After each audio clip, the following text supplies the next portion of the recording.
By way of introduction, as Joel said, I'm CMO at Redstor. I've spent the last 20 years purely in technology businesses and purely in B2B marketing. I've figured now that it's too late to be able to get out and do anything different, so I'm probably here until I retire, hopefully sooner rather than later. But coming back to some of the businesses that I've worked in, I was really lucky to start my career in a company called Intermec. And for those of you that take deliveries of parcels at home, those little devices that you sign on are manufactured by one or two companies, the biggest of which is a company called Honeywell, which acquired the Intermec brand not too long ago. And I was kind of parachuted in there by an agency on a temp contract and ended up spending 5 years there. And that was really at the kind of start of marketing technology. I'm going to run through some of the tools that we were using then and some of the ones that we ended up with after the 5 years of being there. Skip forward 10 years, we missed the middle part of my career out, had children, lost my hair, put on weight, did all the things that we do. And I ended up at a company called Exchanging, who are, or were, a global business process outsourcer. 8,000 employees, $500 million turnover. And I'd come out of a much smaller business and it was a real wake-up call. Having gone into such a large organisation with a 20-strong marketing team and absolutely no marketing technology. I said, where's the database? The sales guys have got it on their laptops. What do you mean? It's in Excel. Really? You know, this is what we were dealing with. No marketing automation platform, no appreciation of social media, of CRM, nothing.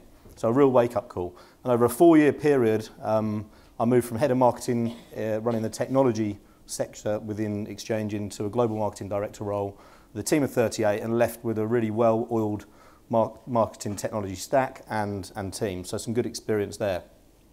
I jumped from there to a company called CSC, Computer Sciences Corp, who have recently merged with HP Enterprise Services to form, I think, the third biggest IT business in the world, DXC Technology. And that was completely different. 56,000 employees, $8 billion turnover. I thought it would be a similar sort of situation where the marketing technology stack was very immature. How wrong could I be? They had every single tool you could possibly imagine.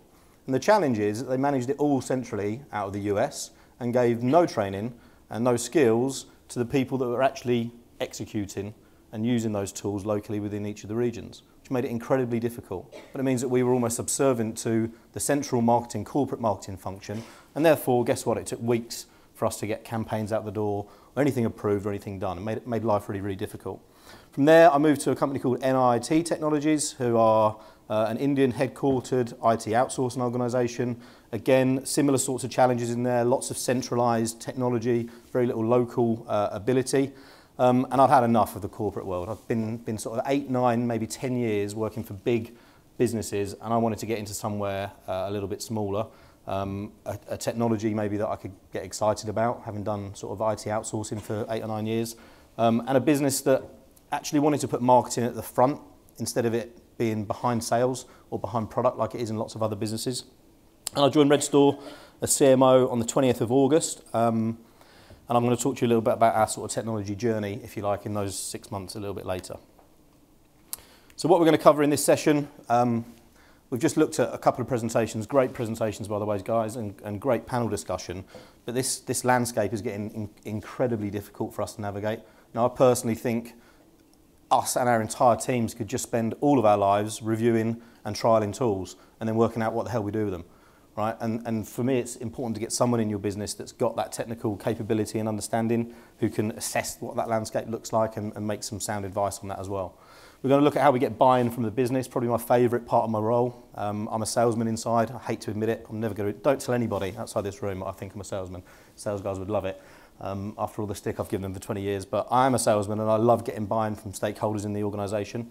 Also look at how we're going to align what we're doing in marketing technology to our strategy, not just the marketing strategy, but the business strategy as well. Team structure is really, really important. I'll talk a little bit about that, as well as maximising return on investment, which has come up a couple of times already in the earlier sessions. And last but not least, you know, who doesn't want to become a hero? You know, I think what we've heard in the first 2 sessions and what you're going to hear for the rest of the day, we're now in a unique position. Having spent 20 years doing this, we've got an opportunity today where marketing becomes the single most important function in every single business that we work in. It's not sales anymore, it's not product anymore, and I'll give you examples of how that's happened within the businesses that I'm in today and some of the ones I've been in the past. I'm just going to do a little whiz through the history of marketing really, really quickly to see just how far we've progressed and how far back it goes. According to trusty Wikipedia, marketing is actually 36,000 years old. Imagine that. And signage apparently started to appear all those years ago. The ancient Sumerians, 4,500 years ago, so 2,500 BC, started branding and building customer lists. Just have a think about that for a minute. That means it's taken us 4,490 years to actually learn how to do that properly. And we've got Marketo in the room. I'm a HubSpot user. I've been an Eloqua or Oracle Marketing Cloud user. It's taken us an awful long time to actually work out how to do this properly. Newspapers, 420 years old, mainly B2C, and a lot of these things are more B2C focused. They then went into mass production 180 years ago, as well as magazine distribution. Commercial radio, 100 years old. Commercial television, 70 years old. Cable, 35, 40 years old. And then around 30 years ago, just before I came into my marketing career, this thing called email popped up, as along with things like web portals or the early birth of websites, if you like, display advertising. And this is when hyper-connectivity really came in. This is our ability to move marketing from just a B2C space into a B2B space. We can start selling our products and services effectively using tools we hadn't used before to other businesses. So few people, by the looks of it, without offending anybody, that are old enough to remember this boom when social was everything. Forget email. We don't need email anymore. You're not going to need a telephone anymore. It's all about email. Everyone's going to buy on Twitter, LinkedIn, Facebook. Of course, that never happened, right? And people do buy on those platforms, but it never quite overtook or took off to the extent that they thought it would. And then 10 years ago, martech really exploded. And I apologise in advance, but have a look at that. So was it 6,000 vendors, we think? And it's not even the vendors that surprise me. We've got hundreds of vendors in every space around the technology sector. We work in the data management world, data backup, archiving, recovery, data discovery. There's tons of vendors in our space. What actually surprised me with this one is the number of categories that those vendors sit within. Now, I'll go back early on in my career and we had very limited number of tools to be able to communicate with. There's 49 separate categories of marketing automation or marketing technology. Where the hell do we start with this? That makes it a real challenge for us as businesses, especially in small businesses, to allocate the resource to go and investigate and look at some of this stuff.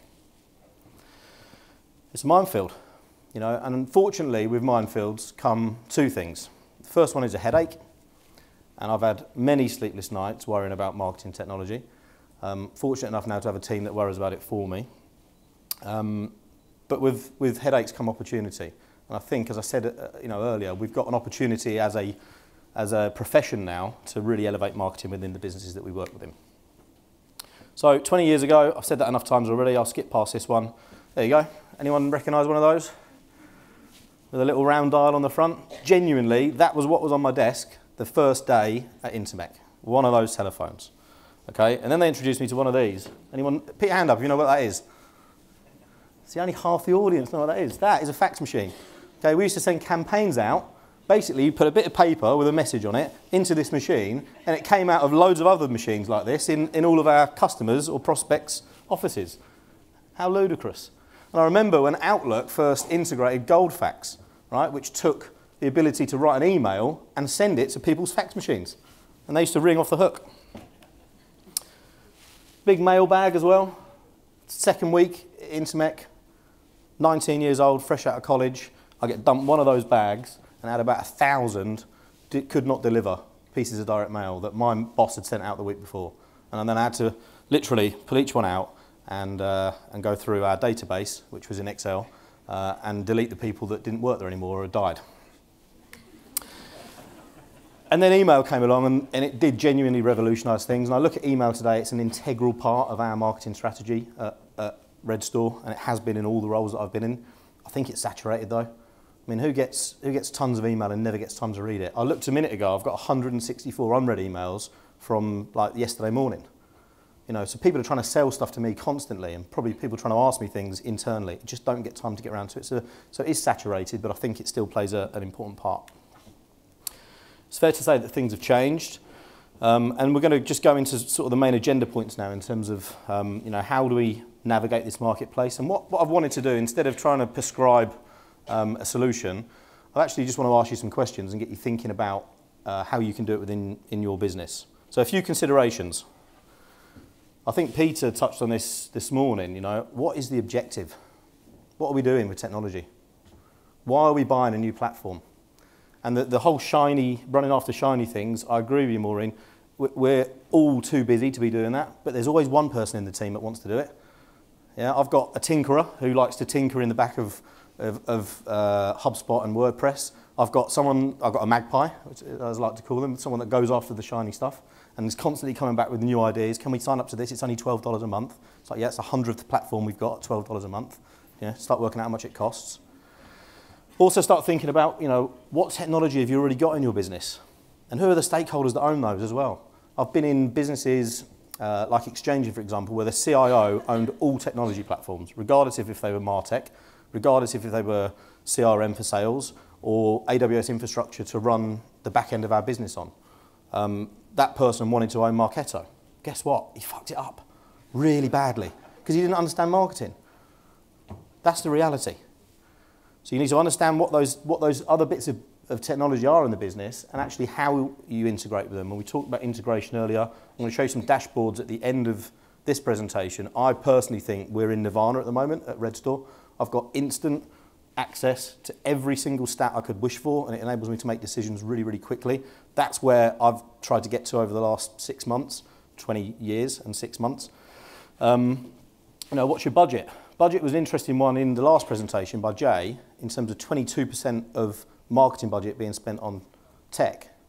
What's interesting for me is that's relative to the size of the marketing budget. I think what's more interesting is what percentage of your company's revenue is being spent on marketing technology. Does anyone know the answer to that in their business? I do, because I'm presenting on it and I'd look stupid if I didn't. It's 1.4% of our company's revenue is spent on marketing technology, and a further 8.2% is spent on marketing. So 9.6% of our company's revenue is spent on marketing. That's rare. I get that. And I'm in a position where I'm very, very fortunate. I've been in businesses where it's been less than 1% for technology, people, and campaign spend. And I'm sure there'll be people in the audience that are in a similar position. How do we measure success? It's vital that we measure success and justify return on investment. But actually, it's about what our customer wants, right? How many times do we step back and look at what we're doing and what impact that's going to have on the customer? How does a customer want to be communicated with? Have you asked your customers that? How do they want to engage with us? What sort of content do they want to receive from us? And in what format do they want to read it? All these different questions that need thinking about before you start spending money on technology. Emotional buying, financial buying. This is, as I said, is probably my favourite part of the job. I turned up at Redstor in August. They'd recently taken some private equity funding, and private equity as it is want a return on their investment and set the task of tripling the business within 3 years. And if they're honest, they recruited a CMO probably 6 months too late. And in our business, which is one of monthly recurring revenue, where we operate on a kind of subscription model, for every month you start late has an exponential effect 3, 4, 5 years down the line. So we needed to act really quickly. And one of the things that I did was built a plan in the first 6 weeks and managed to convince them to double the marketing budget immediately, which they've signed off on. And we're going to show you some results of that later. The key with stakeholder management, and I'm not going to teach you how to suck eggs, is about understanding the stakeholder. Why does a CFO care that you want to swap HubSpot for Marketo, or that you want to put a new CRM platform in? They care for 2 reasons. Yeah? 1, it's going to reduce the amount of spend in the business. 2, it's going to increase the amount of revenue in the business. He doesn't care about anything else. That's the thing that drives the CFO. The salesperson, they don't want more platforms to deal with. They moan that they've got to use Salesforce or Dynamics. God, do they moan. They also moan that it doesn't integrate properly with HubSpot. But the point is, what does a salesperson want? They want availability of information. They want to see what communications have gone out to their prospects and out to their customers. And they want an easy platform to be able to record their interactions with the customers in. So you've got to start thinking about what the benefit of marketing technology is to the wider set of stakeholders in the business. We also need to drive these projects with conviction. I went in, as I said, and after 6 weeks, laid down a plan for the next 2 years. This is what I want to spend. This is what I expect to see as results, and that's what the end result is going to be in terms of revenue for the business. And I've got my head on the block. You know, if I miss it, I'll be fired. And I think now we've got the tools to be able to measure this stuff. We've got to be able to stand up and put our heads on the block and say, this is what we're going to deliver from a marketing point of view, and this is the impact that it's going to have on the business. And we also need to expect the same pressure that the sales organisation has had for the last 20, 30, 40 years, where if you don't perform, you know, you are under scrutiny constantly. My figures and my dashboards are being looked at by the entire operational board at our business every single day. There is now nowhere to hide. Nowhere to hide. 20 years ago, I used to hide behind a mailbag. And whether it took me a day to sort those returns out or a month to turn those returns out, and could I actually see if any of them got delivered, turned into leads? No. It was all guesswork. There's nowhere to hide anymore. I think we have to challenge the status quo and be different. Henry Ford, one of my favourite ever quotes, if I asked the public what they wanted, they'd say a faster horse. How true is that? Right? He designed the motor car. And here we are today, just 5, 10 years ago, with very basic marketing technology tools. Now we've got 6,500 vendors to choose from, all with multiple offerings. So we need to innovate. We also need to build good relationships internally. It's absolutely vital. You've got to get the other stakeholders that I mentioned earlier bang on side. If you don't, you're going to fail from the off. And I think you need to demonstrate continual improvement. You can't just put a platform, whatever it is, in place and expect it to continually improve. And this is about the audit. I mentioned the audit a couple of times this morning. Continually auditing whether things are working, whether the integrations are right, whether the analytics you're getting at the back end are sufficient for the business. And if you always do what you've always done, you'll always get what you've always got. That's one of my favourite sayings as well. So that need to change and be on the front foot. Really important. By a show of hands, who here has crystal clear clarity of the business they work for's objectives? That looks like about a quarter of the room. That's terrifying, isn't it? You know, how can marketing ever drive the agenda when we don't understand what the business is trying to do? What's the revenue target? What's the profit target? How many employees are we going to have next year?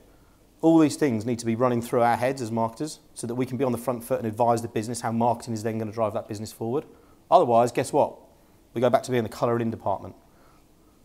Yeah, the team that pulls the banners up at the events. And that's no place for us based on the ability and the technology that we've got available to us. How closely aligned is the business strategy to the marketing strategy? It should be intrinsically linked. If anything, I think marketing should be a step ahead. Offering advice to the rest of our stakeholders, not being told what to do because we need another £1 million worth of sales this year. How important to the business is marketing, and how important should it be? I'm going to sit here probably as well as all of you and say it's incredibly important. But do the stakeholders in the business see that as an important function? And then how closely you align with the other functions, IT, finance, sales, ops, and all those areas. You know, it's absolutely important that we've got those strong relationships and understand what the objectives are within each of those teams as well.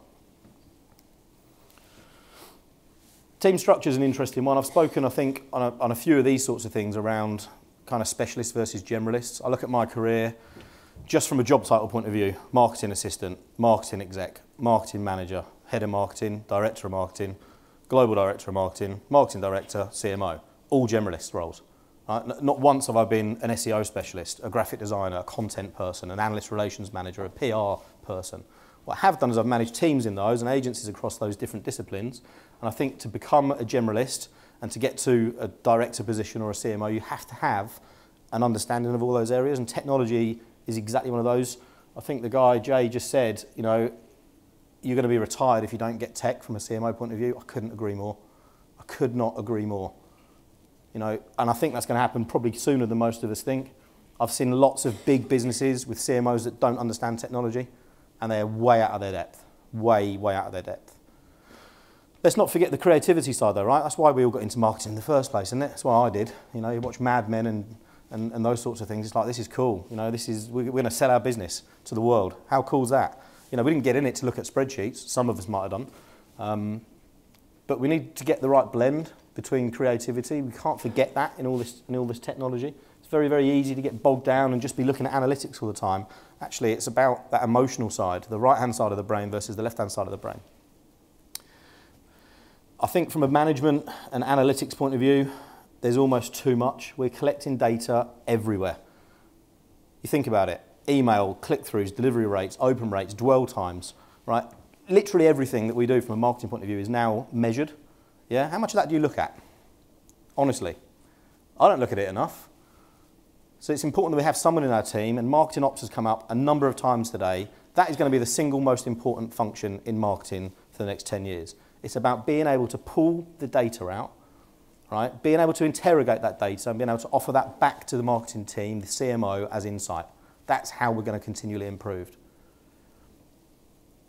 Getting the right balance between in-source and outsource. Sometimes this is budget dependent, but actually, you know, why would you train someone up to become a specialist in something when you can outsource it and get it done quicker, cheaper, faster? Or why would you outsource something when you can hire someone in and have someone working on it 8 hours a day instead of 3 hours a day? There's an argument for both sides of it. It's about getting the right fit for your business. And I've just mentioned ops being important. I genuinely believe that's a seriously important function moving forwards. In terms of maximising ROI, there is no magic formula for this. And I think if you look at how we measure ROI against technology, I think every one of those 48 categories can probably be measured in a different way. Google pay-per-click, we put £1,000 in, we get £2,000 out. That's easy. You know, HubSpot, that's a tougher one to manage from an ROI point of view. It doesn't directly generate leads, but it assists the sales team to generate leads, to manage their leads. The cost of my HubSpot has doubled, in fact more than doubled, in the last 6 months. Why? Because we've ingested tons of data. Tons of data. And that's point number 3. Watch out for what we call in the IT industry, bill bloat. Where you think, oh, this is cool, it's costing me 5k a month, that's easy. Ingest a load of data, whoa, it's 12 grand a month now for the rest of the year. In fact, not for the rest of the year, forever, until I take some of that data out. And then that's going to impact my campaigns negatively. How do I manage that? So there's lots of things to think about in terms of, you know, managing the costs, making sure it's scalable, making sure it's fit for purpose, not just today, but moving forwards. Making sure you've got the right resource allocated internally, absolutely vital. An ops person, definitely. Someone that's technical. In the last 3 jobs I've had an amazing right-hand man or woman, for want of a better word. I'm not a doer, I'm more of a thinker. I like to come up with stupid ideas and then get really clever people to execute them.